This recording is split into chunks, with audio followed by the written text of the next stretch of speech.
Hello, everybody. Do we have a PowerPoint, Celeste? Hello.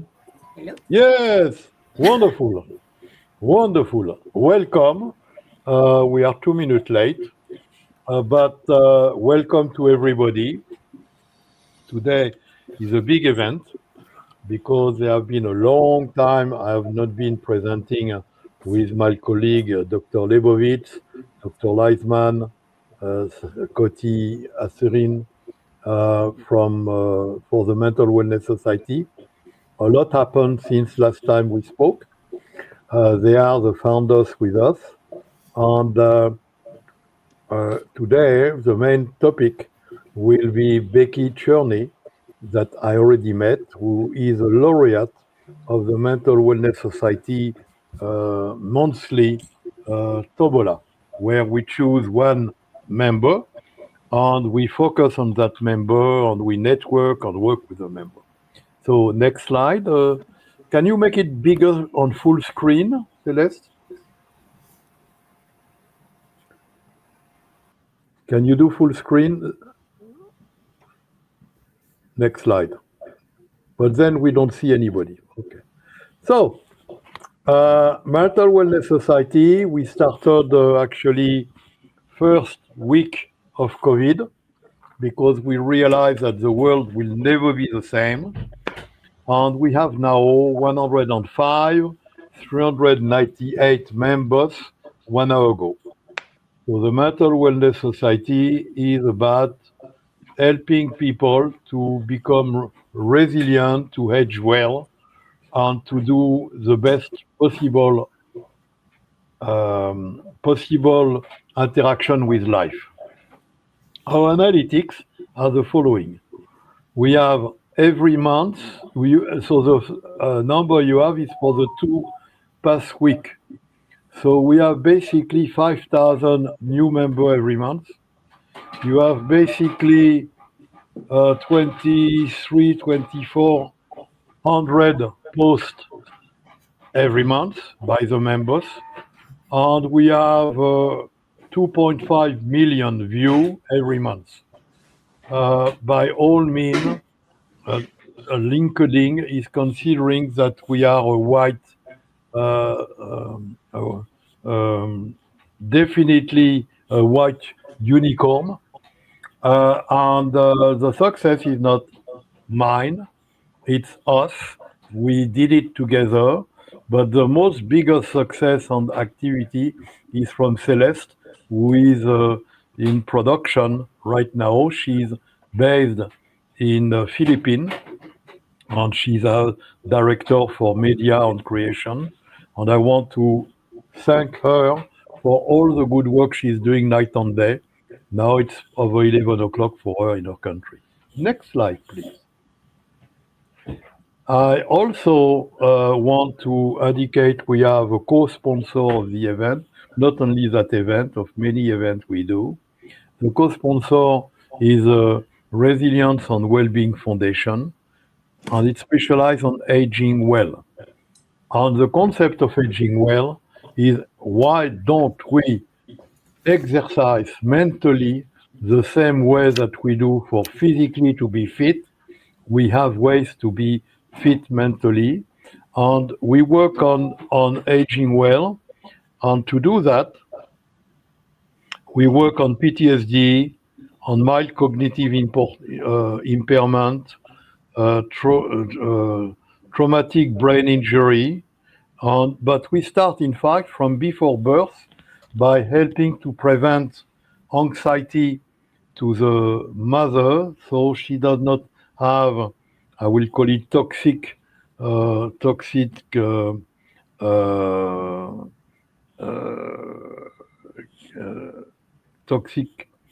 impact on the fetus, which can be compromising the neuro stage of the fetus for many generations coming, as our colleague Dr. Lizman have already explained one time in one of our podcasts. We are helping to finance those type of activity for research, but we also work in all aspects of the life. So we start before birth and until after birth, thanks to Becky, because that's a department we are now we are working on, because we need to help the people after they depart to help the family to the best in their possibility in that situation. So in August, the laureate of the tombola was Becky. In September, we'll meet next month with Raisi Stern. She is in Israel. I am not involved in the choice. It's a tombola, and Celeste is telling me who is the winner, and then we talk, and then we do an event, and then we promote, because we want to know what is it you do and how we can together benefit of each other. And my conversation with Becky was extremely interesting because she have an approach which is definitely interesting for us. So let me introduce you to our member. We have Dr. Robert Leovitz, who is the chairman of our organization. We have Dr. Lizman. Dr. Leovitz is in Pittsburgh, Pennsylvania. Dr. Lizman in Haifa, Israel. And Kotty who is in Spain. So I know that Kotty has to go, so I will have to say, Kotty, to say a few words if possible. Kotty, are you with us? No.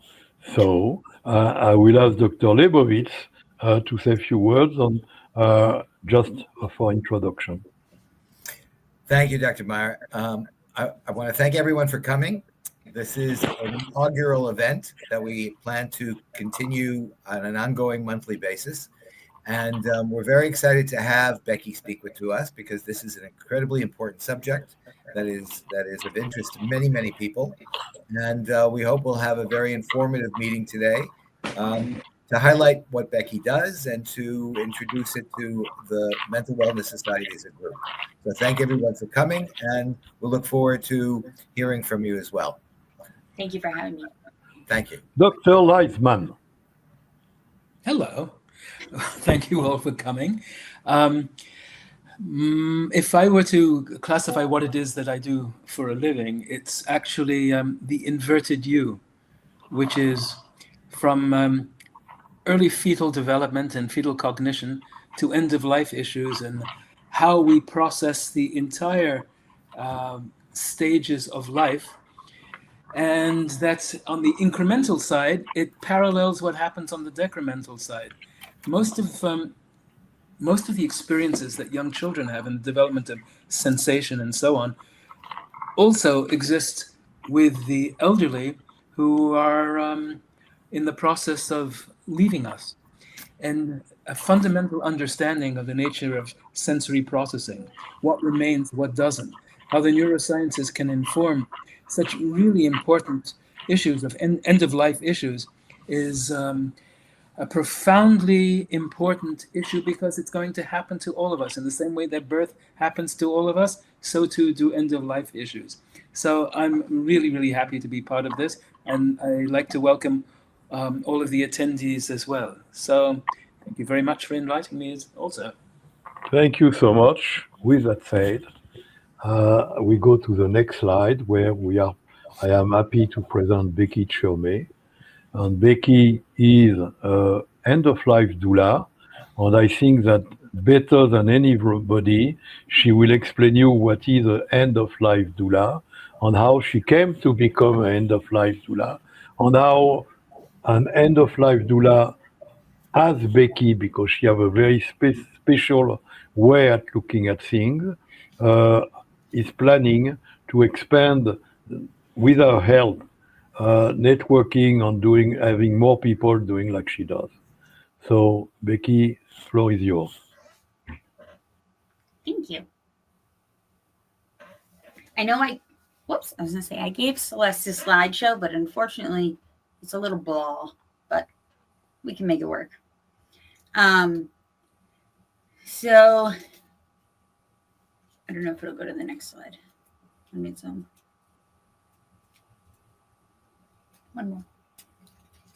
Perfect. Okay. So I'll begin by talking about being an end-of-life doula. And that is a non-medical companion providing practical, emotional, and spiritual support. But what I consider us is the bridge. So we are the bridge between medical teams, hospice, families, and we're able to fill something that there just isn't a lot of time that other facilities or such as hospice have to offer. So generally, people end up meeting a hospice team well too late into the process because we're never ready. There's always more time. And once they meet the hospice team, they feel like it's just kind of downhill from there. Fortunately, that's not the case. And hospice is a wonderful bridge for us, but we are able to provide a lot more time out of our own time as doulas. And hospice can do their part. We center around values, dignity, and the choices, but the choices are made by the person. So every person, every situation is going to be entirely different. And we are able to tailor our care to meet the needs of each and every individual that we are blessed to be a part of their journey. I think we can go to the next slide. So again, how doulas complement hospice? It's the same. So we extend our circle with time, listening, education, and guidance. The biggest thing being time. There's nothing more important than presence and being present. I don't have any clients that I have been a part of their care or continue to be a part of their care that oftentimes are just as happy having me there with them than needing to go and do things. They just having a comforting person with them. So we're able to normalize what to expect, explain the signs and symptoms, comfort measures, provide support not only for the person, but for their family. My biggest piece is probably advocacy. I began this journey about 4 years ago when my aunt became incredibly ill. She was hospitalized. It was during COVID. So during that time, we had the ability to have one person from our family enter the hospital. And basically, we were the ones that received all the information. My family in the end chose me because I have a nursing background. So I was able to combine my nursing background with my doula work, which actually at the time I wasn't even a doula. But I was able to use my nursing background to take the really complex side of nursing and the information that was given and break it down into smaller pieces. So I was able to provide information to everyone that people could understand and without being, the doctors will throw a lot of information at you very quickly. And my family would not otherwise have been able to understand what exactly was going on.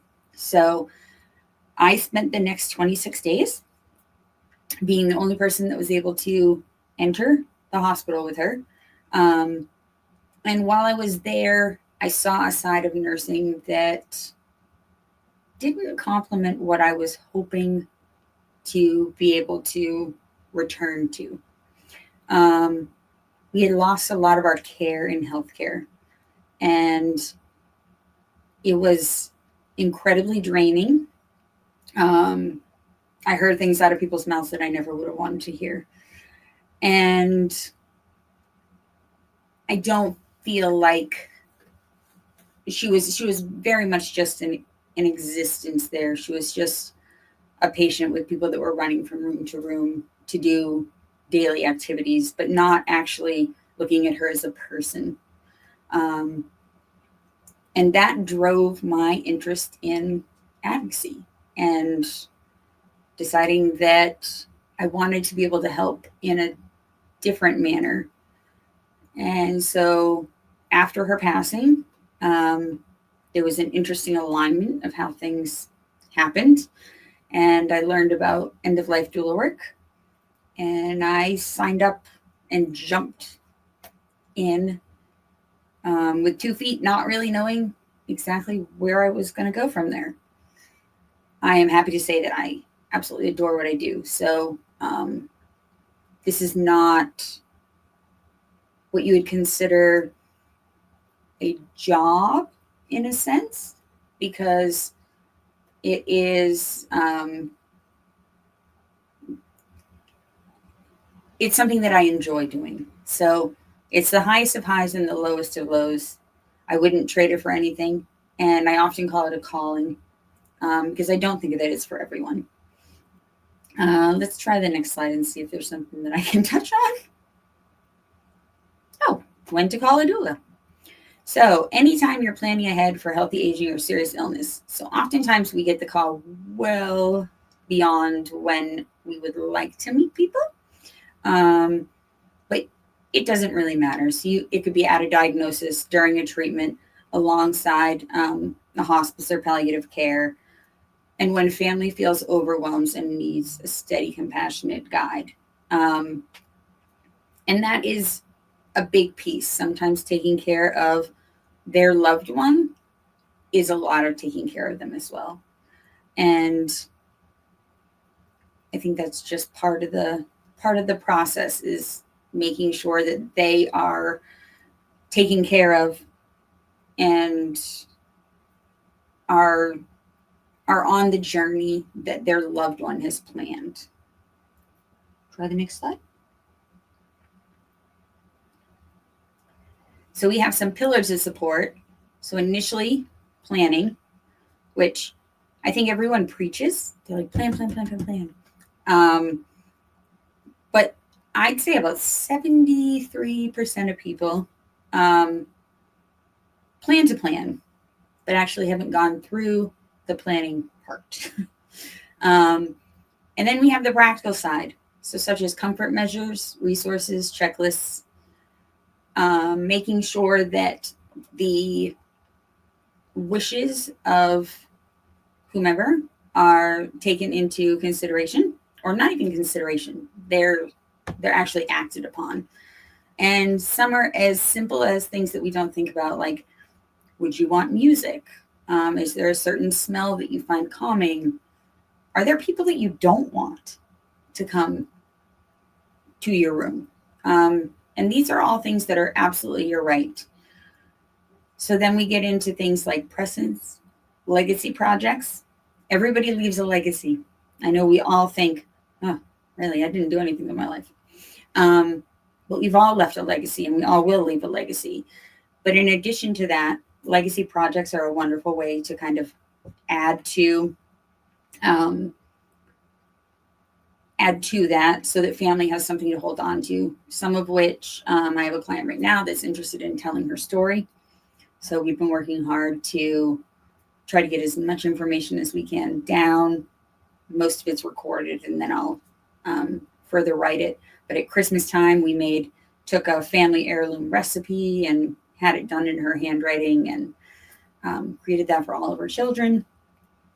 A life review is similar to what I was mentioning before. We have, books about planning, or Mom, Tell Me About Yourself. When we get into some of the illness side of things, it can be difficult for them to remember some things, but it's also simultaneously really interesting that with a little bit of prompting, they can enter areas of their brain that they've otherwise maybe not really thought about in quite some time. Bedside rituals. So those fall into, like, what do they want when they're, home, hopefully homebound, but if they're in a facility or whatever, what do they want? Do they want, again, scents, smells? How about the lighting? You could kind of go on forever, and a lot of people don't want to discuss those things. But I think that a lot of people or family members hopefully have an idea of what their loved one likes. And then we get into vigil, and it's just that calm, that presence, that being there, and providing support for the family and providing support for the loved one as they carry on with their journey. Next one. So our benefits that we provide. So I'd like to think that we are able to reduce anxiety by knowing what the normal is and what's next. There are sounds. There are things that a lot of people find difficult to watch during the passing process. But the ability to make sure that they know that these are all normal parts of the process and that their loved one is comfortable is huge. It allows, the family to be comfortable, which I think removes some of the stress from the client as well. It also allows for more meaningful time together with less stress, and it provides them with confidence to make the best decisions that align with their values and goals. The difference is that these are our benefits to the families and caregivers. Ideally, the majority of the care is based on what the physical client or person passing's needs are. So we'll go to the next one. Celeste is working her magic. So we have some common myths. So talking about death does not make it happen sooner. In fact, talking about death makes the conversation easier and provides a lot of peace through the process. Hospice does not mean giving up. Hospice allows for comfort and focuses on quality of life. Another one is that we have to do this alone. And although a large generation right now is coming upon, we're coming upon a large generation. We're in a sandwich generation right now, where often people are caring for not only their children, but then their elders. But at the same time, we're also entering a generation, an aging population that does not have children or are estranged from family. Family may live on another coast. They may provide financial support, but may not be available to provide physical support or emotional support. Next.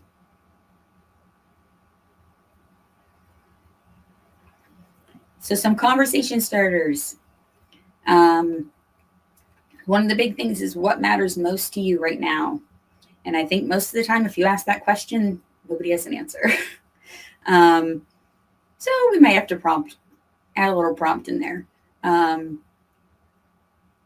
But it's physically what matters most to you right now.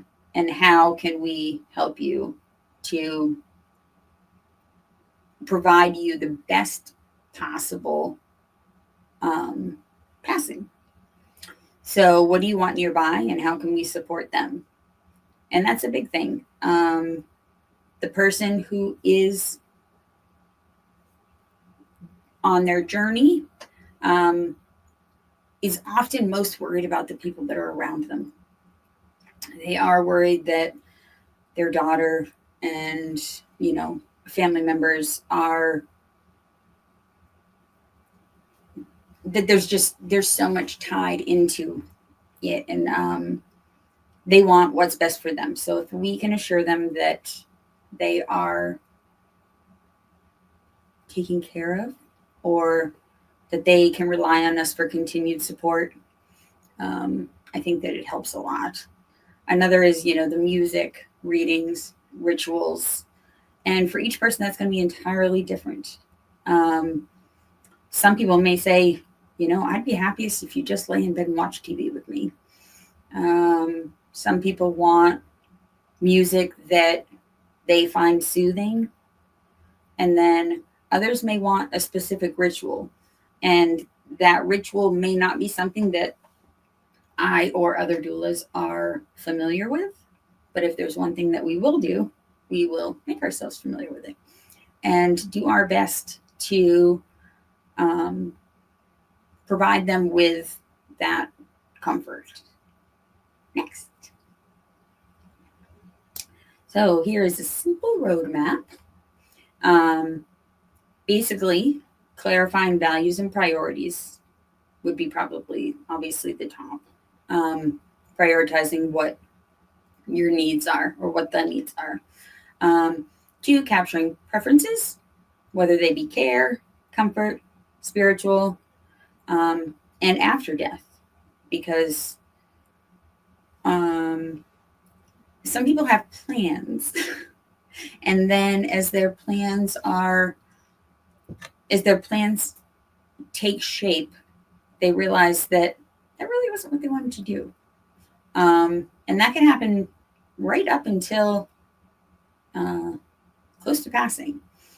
I have had a client that has decided that she is terrified of cremation because she does not want to be burned. We've discussed all the other options, and we may be making some changes. So then one of the big things is preparing documents and key contacts. I have a book somewhere behind me called I'm Dead Now What, which is an excellent resource for people to put all their information in, because now that we are such a technologically savvy society, everything has a password. And without all those passwords, your loved ones are not able to get too much of anything.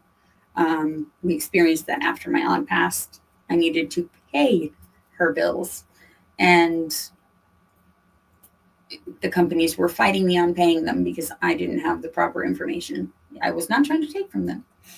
And then we have to plan the vigil and legacy keepsakes and be able to support grief and remembrance. And I think that all of those are a very simple and beautiful roadmap that, is very basic, but we go much further in depth. Next. Oh, well, thank you for being here. I was not aware. So you still, I wanted you to be the only one on the screen, but maybe you have a text here. Maybe you want to read that text. Oh, this is just my information. So what I wanted to say, and we will ask questions, the group of friends will ask questions. There might be other people who ask questions. I encourage them out of the founders to send their question in the chat. But I will give the floor first to Kotty, because she will introduce herself and ask her question. And then I will come back with a question, because I have a question. So Kotty, go on. Thank you so much. Thank you, Becky, for sharing with us your experience and so deep insights. And thank you for the Mental Wellness Society for providing us this huge opportunity. Today we are opening with a conversation. I think it's essential, even if it's often avoided: grief, loss, and the importance of planning ahead for life's final transitions. As professional in healthcare, mental health, or community care, we regularly face with people navigating some of the most vulnerable moments in their and our lives. And culturally, we still, as you said, Becky, we still hesitate to speak openly about death or the complex grief that surrounds it. But here's the truth: grief is not a clinical problem to be solved, it is an human experience to be witnessed. So it's not about closure, it's about adaptation, connection, and meaning making, I think. And one of the most compassionate, empowering things we can offer both to ourselves and those we support is the invitation to plan ahead. I'd like to begin to share with you a story about two sisters, close friends of mine. Their mother was a strong, graceful woman who faced cancer for almost 2 years. She went through every treatment with quiet determination, always saying, I'm going to my appointment. Never, even once, using the word cancer, death, illness. It was as if avoiding the word could somehow protect them all from the truth. Then one morning, the doctor called my friend and her sister, and he said gently, "It's time to say goodbye to your mother." They froze because in that moment, both of them realized they had no idea how to say goodbye to your mother, how we can do that. No one had ever shown them how to say goodbye, how to prepare, how to make space for what's coming. They loved their mother deeply, but the silence around her illness had left them unprepared emotionally, spiritually, and practically. Later, they both said, if only we had talked about it earlier, we could have used those last weeks differently. So that experience changed the way I think about grief and loss. And it reminded me that our discomfort with this conversation often robs us from those precious moments of connection, and that early, honest dialogue can bring peace instead of panic. So, when individuals and families engage in end of life conversations before they are in crisis, they reduce emotional burden, clarify values, and foster dignity. They shift from uncertainty to intention. From a therapeutic perspective, we know that anticipatory grief, when addressed, can reduce the intensity of trauma later, as you said, Becky, so beautifully. And planning supports this process. It gives people structure and a sense of control during what can otherwise feel like chaos and end of life. Planning is not just practical, it's psychological care also. And it eases anxiety, opens dialogue, and often leads to deeper relationships. It creates the conditions for healing, not just at the end of life, but throughout it. So let's ask, how do we as a professional community model this? That is the conversation you started. How do we guide people toward these essential conversations, not just about logistics, but about meaning, legacy, and emotional preparation? Because ultimately, how we care for each other in life's final chapter says everything about who we are individually and collectively. This is the conversation we need to normalize, and it begins with us speaking honestly, listening deeply, and remembering that love is not just showing in how we live, but also in how we prepare to let go. Thank you. Thank you. What was your question? My question is how we open this kind of education of preparation, because as Becky said Good. and we said at the beginning, how we start with this. Becky, you want to answer? Yeah. So it's kind of interesting because only 100 or so years ago, death was celebrated. Like, you lived. So it was like a celebration of the fact that you lived. Now, the life expectancy wasn't nearly as long, but the fact that someone lived was then like a celebrated, like, it was a large event. Somewhere we made a transition and made death something scary. I always think about this time of year and Halloween and the fact that like we talk about death in terms of like, creepy things and like coming out of the ground and monsters and, and so we need to do a lot more talking in general about things. But this brings me to a little short story. Nothing I do is short, but we'll try.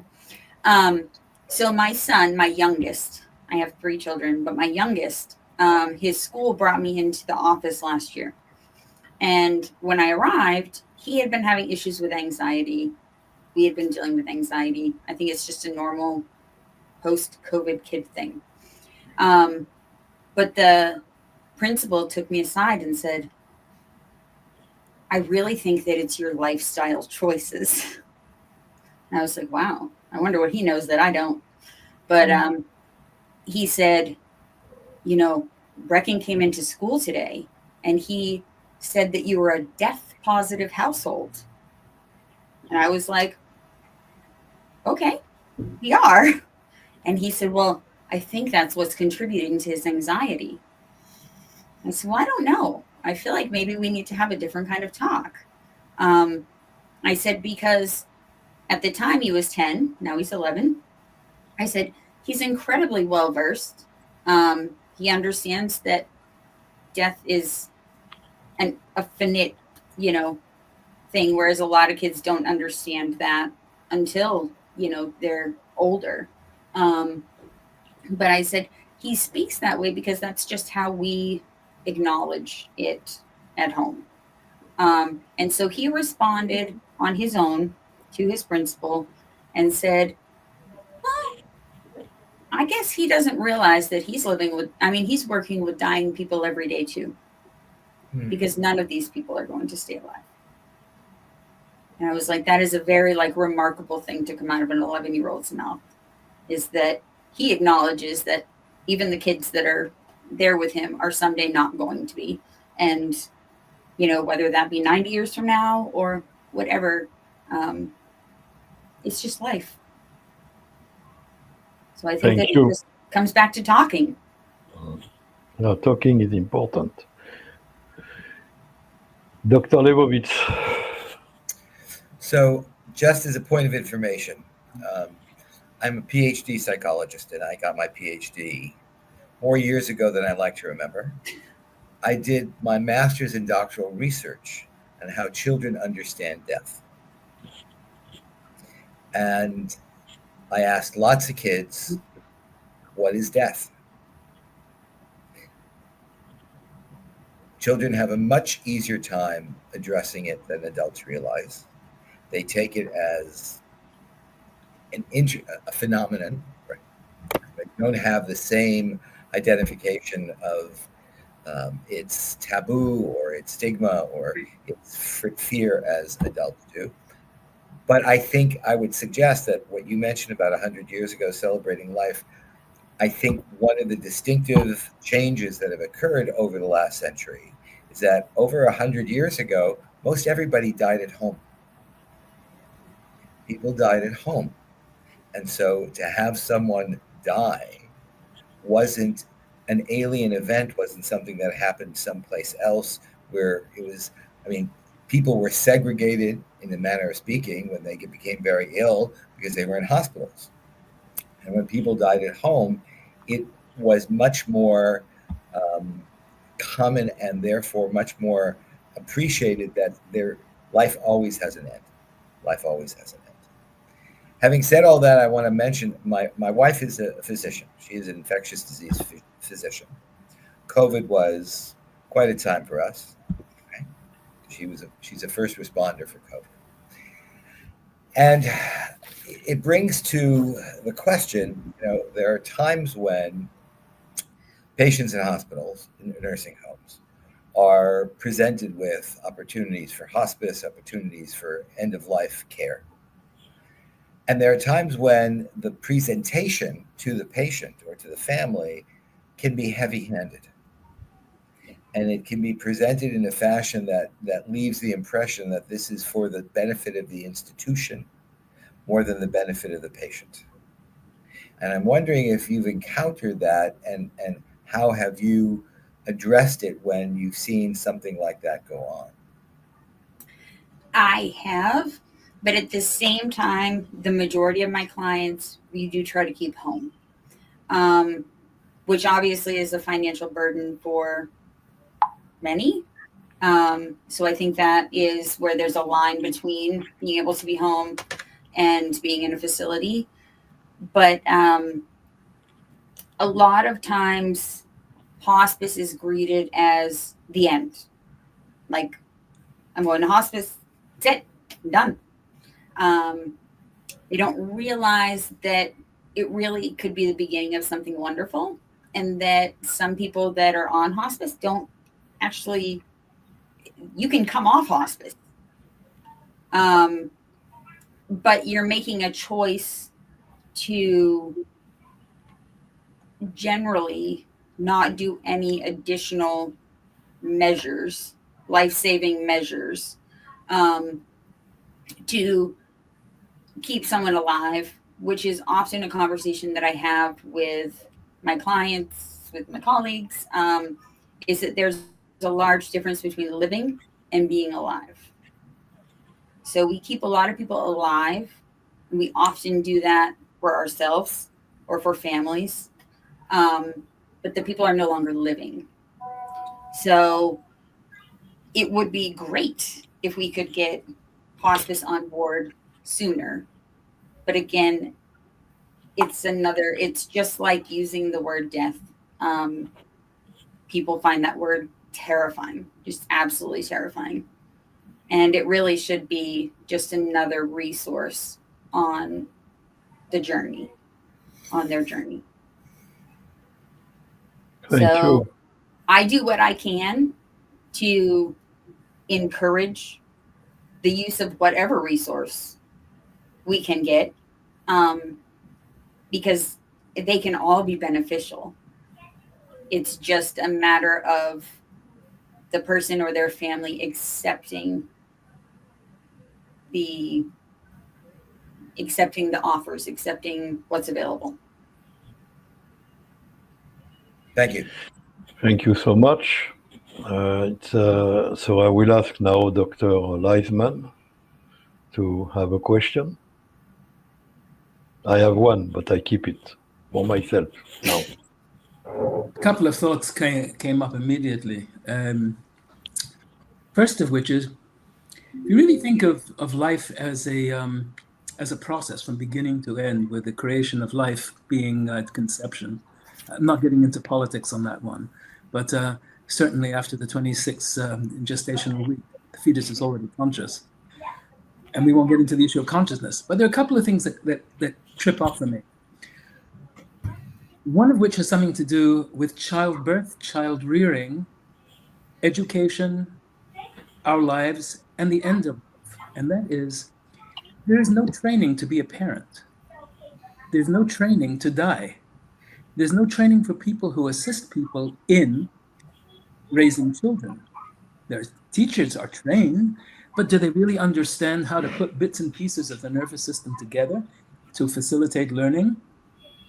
And what's underneath both early child development and end-of-life issues has something to do with what we call functional connectivities, how it is that bits and pieces of the body put themselves together into meaningful ways that allow us to remember, to allow us to learn, allow us to communicate. So the first issue I have is something about training, which is sorely lacking across the board in anything to do with life events.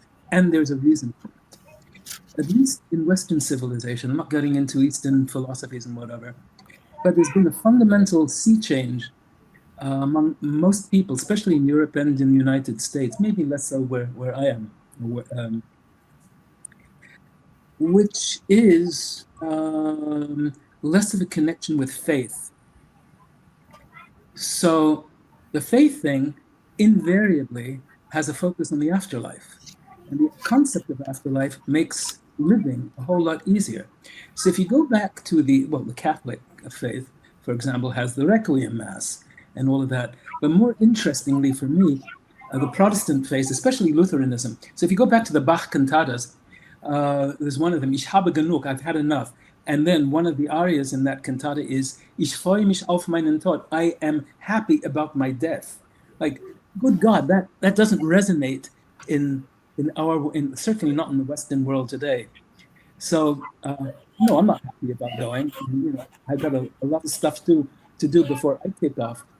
But the first thing is we need to have a fundamental understanding of how the nervous system puts itself together. And that's across the lifespan, and we don't have it. The second thing is that we don't talk.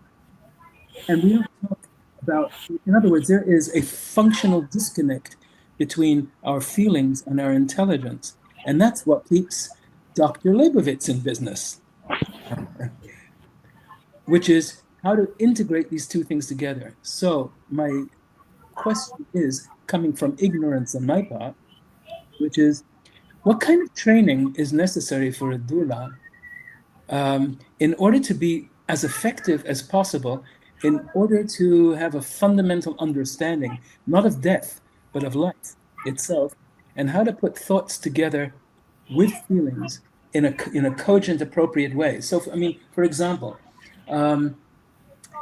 what the neurosciences, what I do, contributes is a fundamental understanding of the nature of consciousness. And I don't mean the esoteric form of consciousness. I mean attention versus relaxed wakefulness versus coma versus sleep. And what we get to find in those particular cases, for example, is what's going on with cognitive awareness? How do you facilitate it?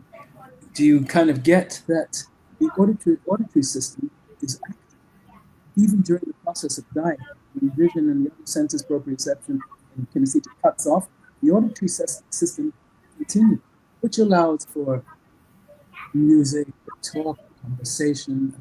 So my question is, in the training of the doula, in this business, given what it is that I said, can you find a way to incorporate what it is that's known as fundamental neuroscience and translate it in very, very practical ways? The answer is yes, but is it done? Okay, so I think I caught a few questions, but yeah, you did. So initially I was going to start with generational, just start with the generational piece.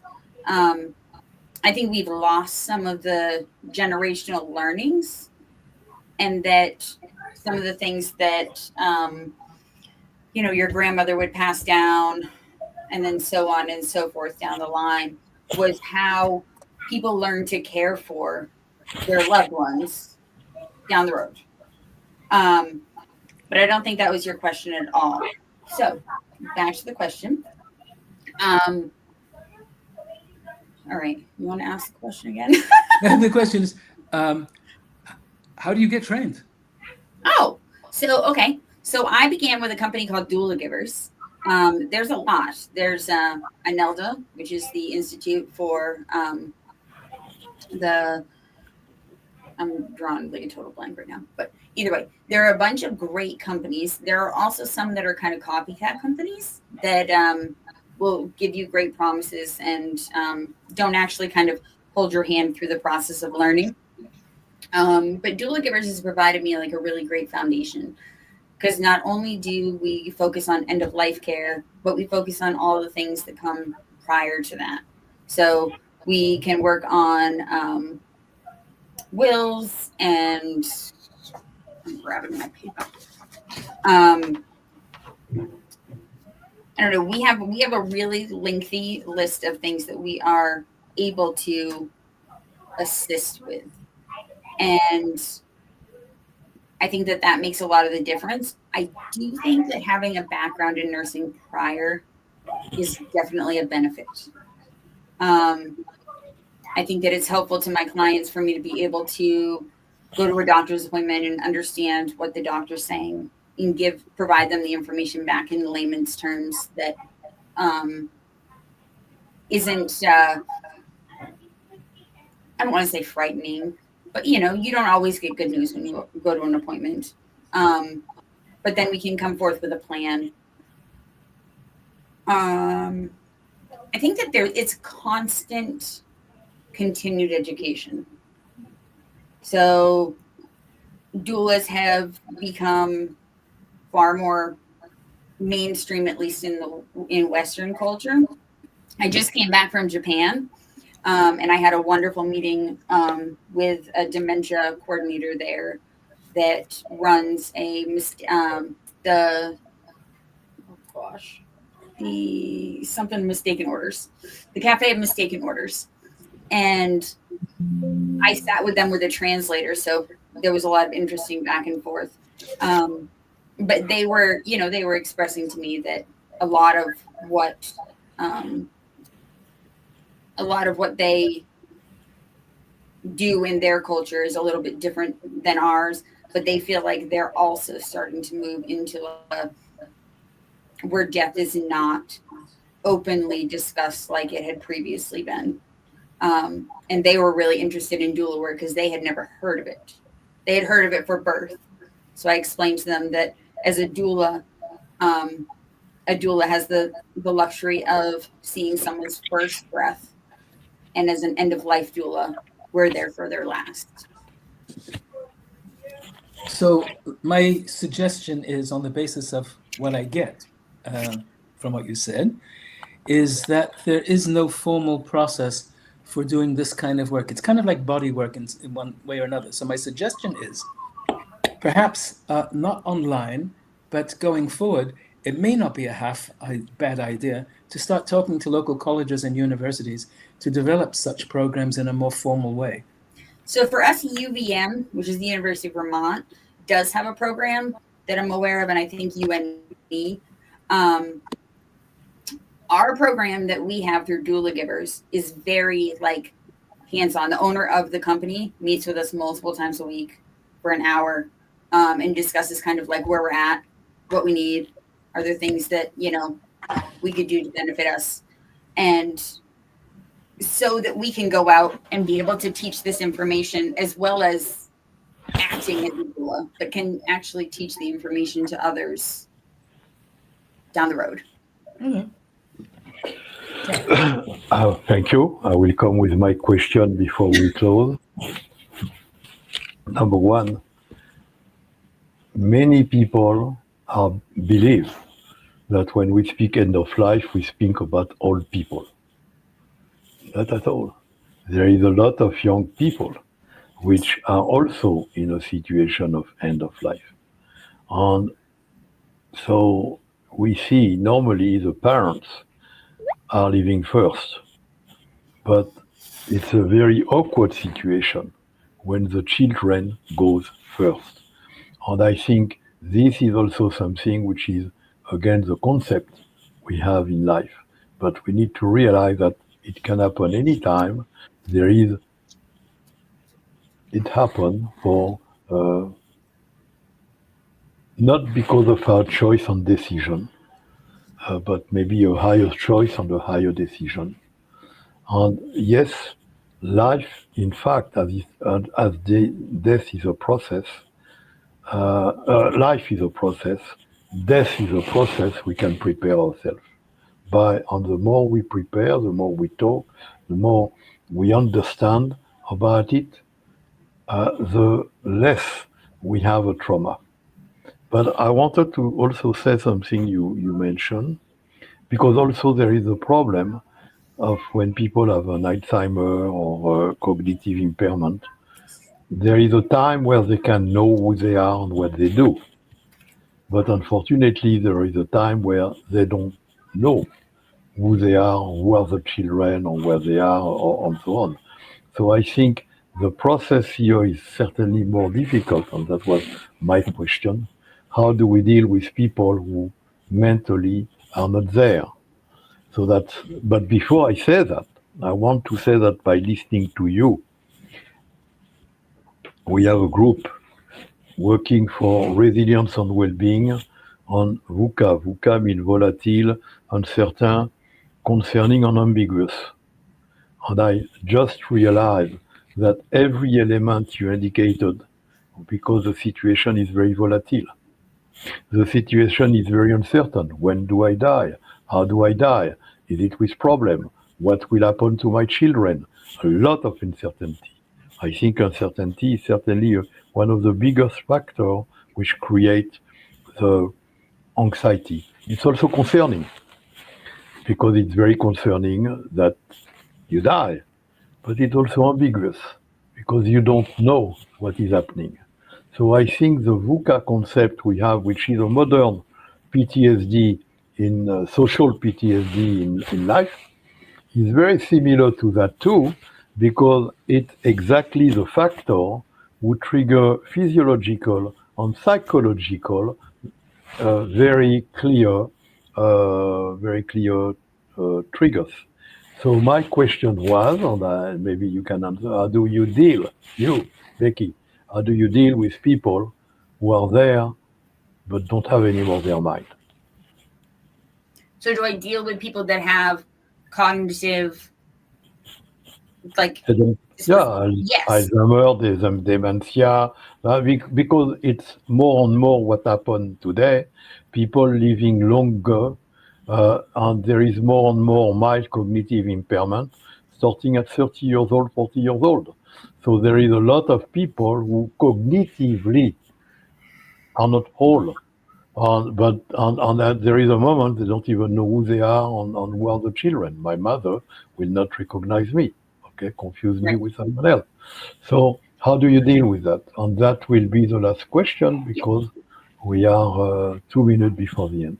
So there are varying levels of dementia, and there's no clear pathway to where, what level they're going to be to or what level they're going to get to.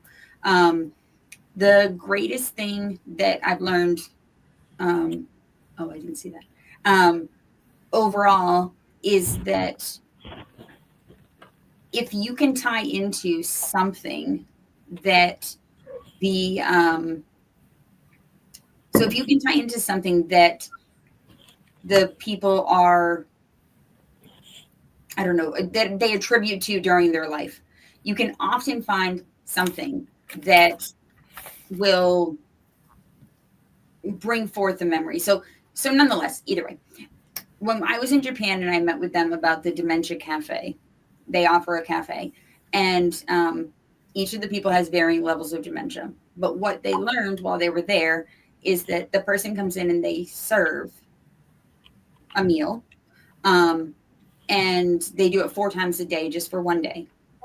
But by the 4th time, oftentimes they're able to do it independently. So there is some question about the amount of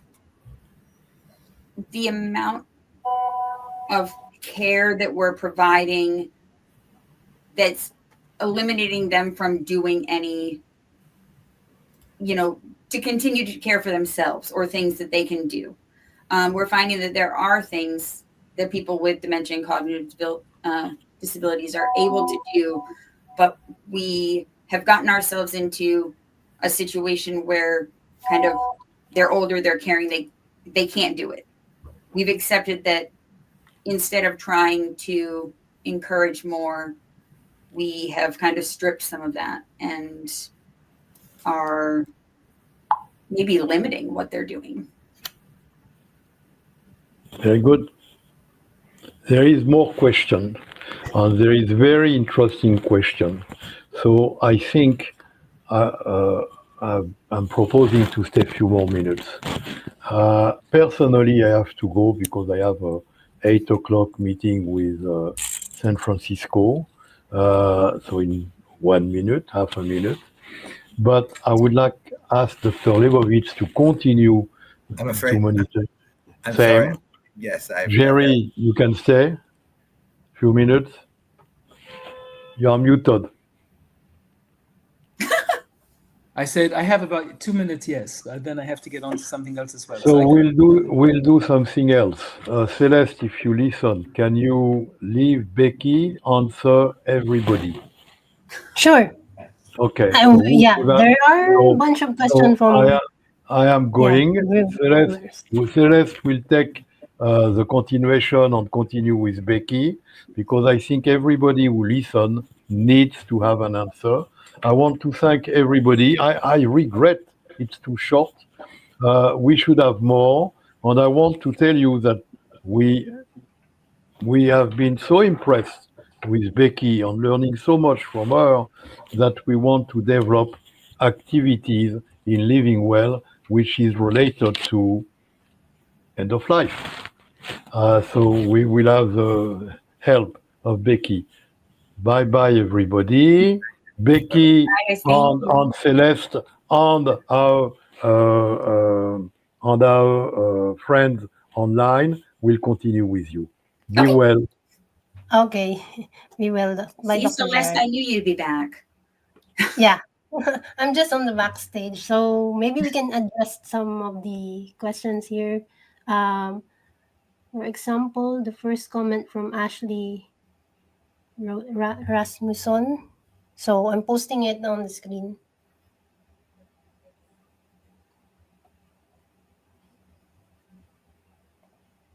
So yes, so I chose to go through the corporation Doula Givers because, well, first it was the first corporation that I had come across. But since then I do work independently for myself.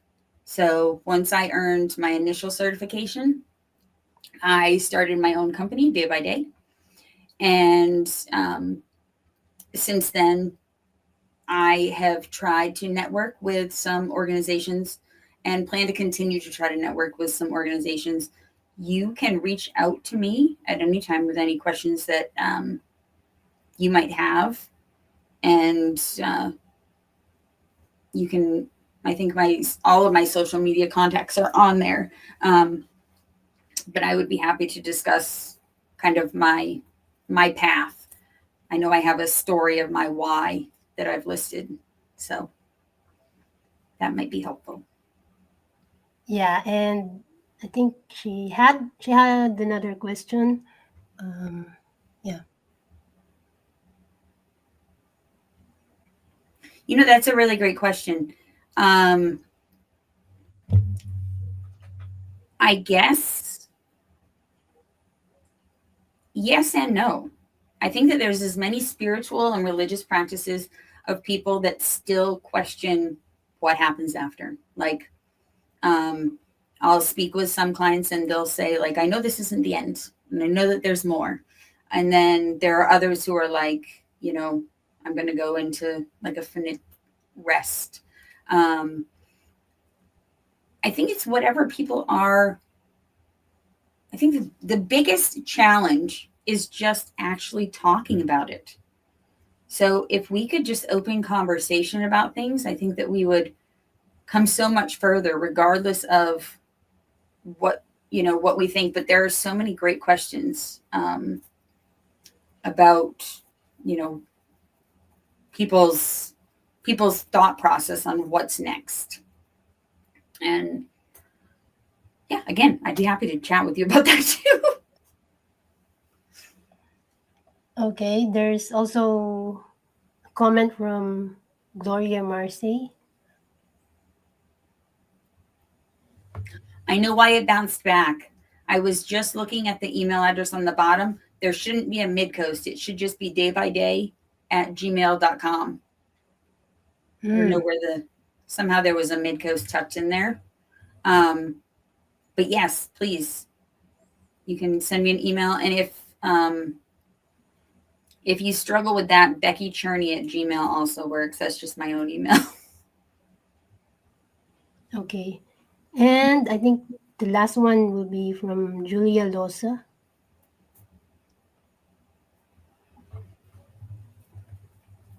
Oh, so death doulas can absolutely support families when the medical system is not honoring the wishes of the person, of their family. Now, these kind of situations are going to vary by person to person. And I guess it would be, the question will be, what kind of things are not being honored? But there are some pretty set in stone things that people can have written up prior to them getting, ill or what have you, that make it so that the wishes or the things that they want are set in stone. And the only question I would have is, it says the wishes of the person or their family. Sometimes the wishes of the person and their family are going to differ. Ideally, we are going to side with the person. But if it's all one smooth piece, then we absolutely will support and advocate until the cows come home to make sure that what the person wants is what they get. Okay, I think that's the last one. Perfect. So this is actually a very interesting and topic. So I'm sure there will be more questions for those who will be watching the replays. I'll send it to you over maybe later tomorrow. Yeah, perfect. And if you just want to take that Midcoast part out of the Gmail, because it just day by day. Yeah. Or day by day doula at Gmail. Day by day doula. Okay. Yep. Maybe we can post it for one last time to those who will watch the replay.